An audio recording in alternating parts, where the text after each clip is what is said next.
What's up, YouTube? This is Too Raw for TV.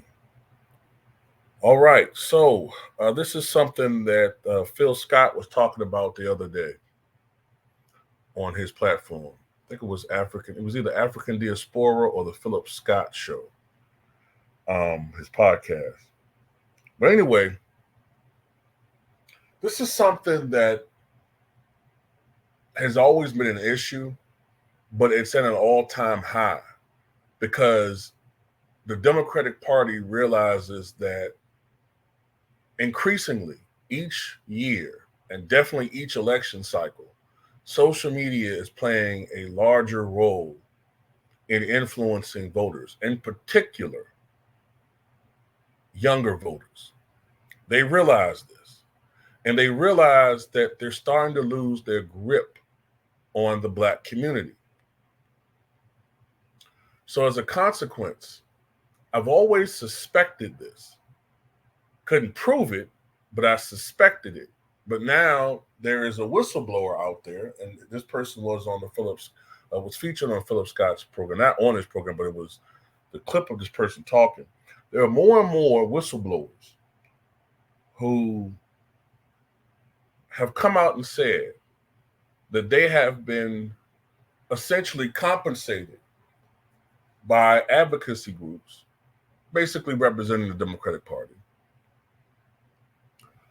to push conspiracy theories, and usually dealing with, right now, Project 225. Because that's what they do. Every election cycle, they push some fear-mongering tactic to push Black people to vote.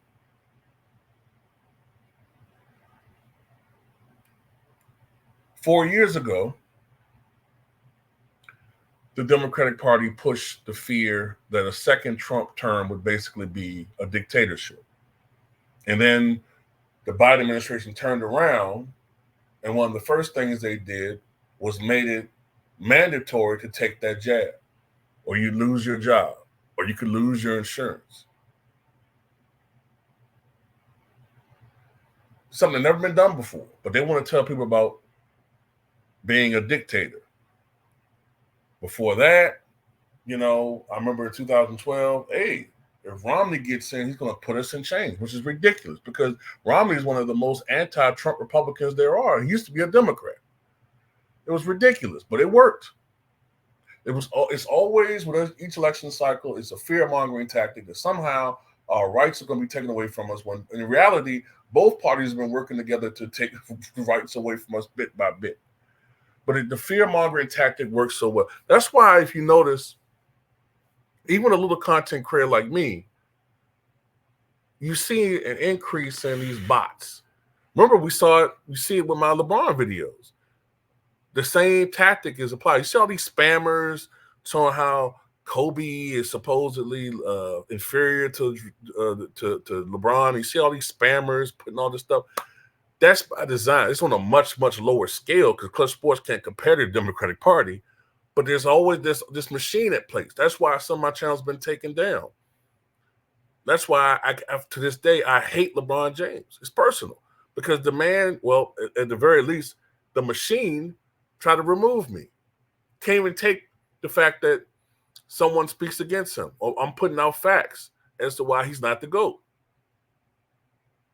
But the Democratic Party is on a million times larger platform than those clowns. And they're putting out a huge effort,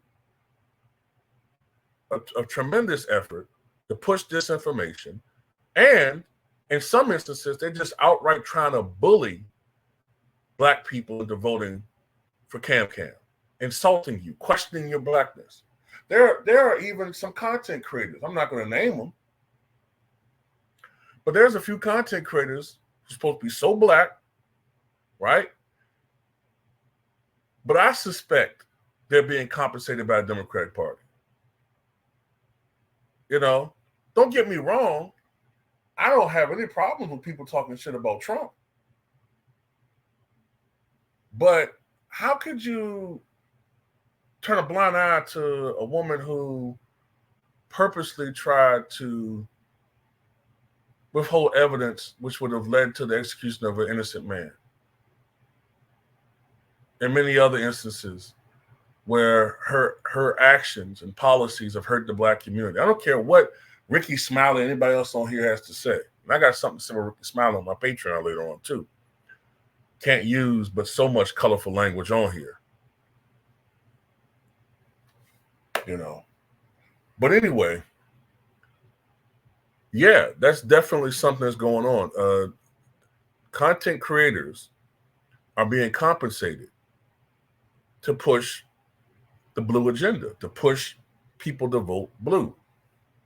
And they're getting paid thousands of dollars, sometimes per video. And, you know, that just goes to show you how desperate these people are. Because they know it's coming down to the generation. That's why, you know, they keep pushing this Project 225 stuff. But in reality, there's already a project going on, which is Project Dilute the Black Vote, which actually is really being championed by both parties behind the scenes. The Republicans act like they're against it, but they benefit from it as well, economically. They're trying to replace both of us. They're trying to replace both parties, they're trying to replace the black community.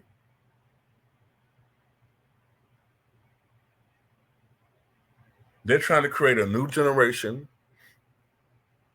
of immigrants who they feel Democrats will be beholden to them. And with Republicans, they act like they're against it, but they'll benefit financially from, you know, a group of people who will be willing to subject themselves to jobs at much cheaper labor, sometimes being paid under the table minimum money, less than minimum. They're willing to do that. They know that we become too sophisticated to accept that. We don't feel like we should be subjected to those types of jobs anymore. You know what I'm saying? But they need an unskilled labor force.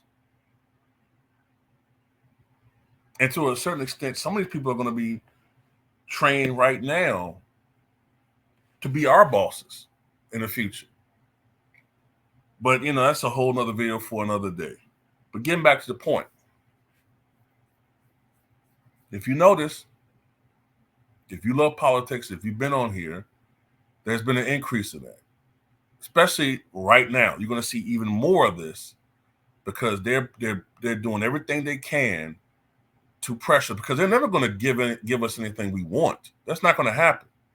So what they're going to do is put out misinformation, browbeat you, and pressure people into voting blue.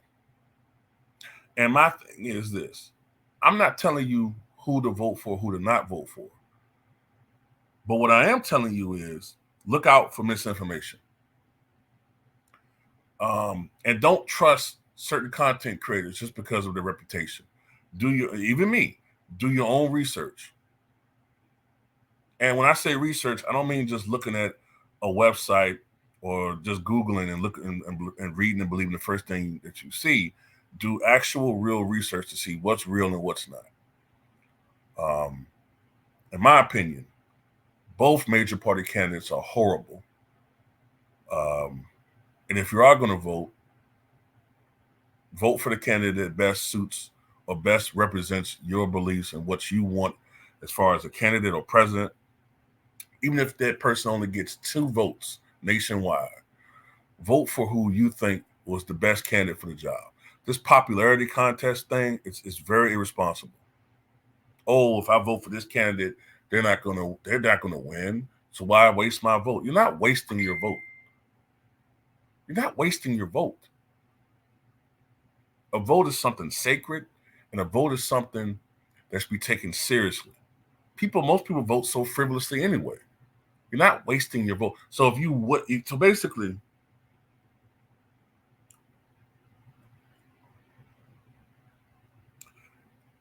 you should only, if that's the case, you should only watch what's popular, right? If you watch a show that's low rated, right? I mean, nobody's watching it, but you enjoy this show and it gets canceled, should you just accept it and say, well, look, this show is the lowest rated show on television, even though critically it's brilliant, it's very enjoyable, but nobody's watching it. So, people's watching this nonsensical, dribble. So that's superior because most people are doing it. It's not. That's BS, man. You know what I'm saying? And that just goes to show you the media aren't doing their job because they should be featuring all the candidates. Most people don't even know who the Libertarian candidate is, or the Green Party candidate, or they don't put a focus on any of these third party candidates. And that's why the few times that a third party candidate has been successful is Ross Perot. Why? Because Ross Perot had the sense to know I gotta use $60 million of my own money, which I think that was how much he paid in 1992 for television spots. He went on television and he made his case to the people. He became the first person that was a third party candidate, the only person I've seen in my lifetime to use the media effectively. And that's why he got 19% of the vote. He overperformed on election day. He was only getting 8 to 15% of the polls. He got 19% because he knew that the medium of television at that time was the number one medium to get to voters. Today, it's the social media. But they're being shut out because most of the main content creators aren't they don't gain anything from talking to RFK. And like I said, some of these people, a lot of them, the main people with hundreds of thousands and millions of subscribers, behind the scenes, they're getting a check to talk to these status quo, humdrum, empty head, empty suit candidates. So yeah, a lot of them are being compensated, especially in the Black community. These entertainers. Somehow these entertainers have become our community leaders. These clowns, these buffoons, these people who read lines for a living, read from a script. They know that's their bag. They're used to reading from a script. And they do it gladly for a check. Hell, I don't know how true this is, but I've read that Snoop Dogg, who refused to be part of the Olympics in the past, he's being compensated $500,000 daily to participate and to push the Olympics. But anyway, that's all I got to say in this one, man. Tell me what you guys think.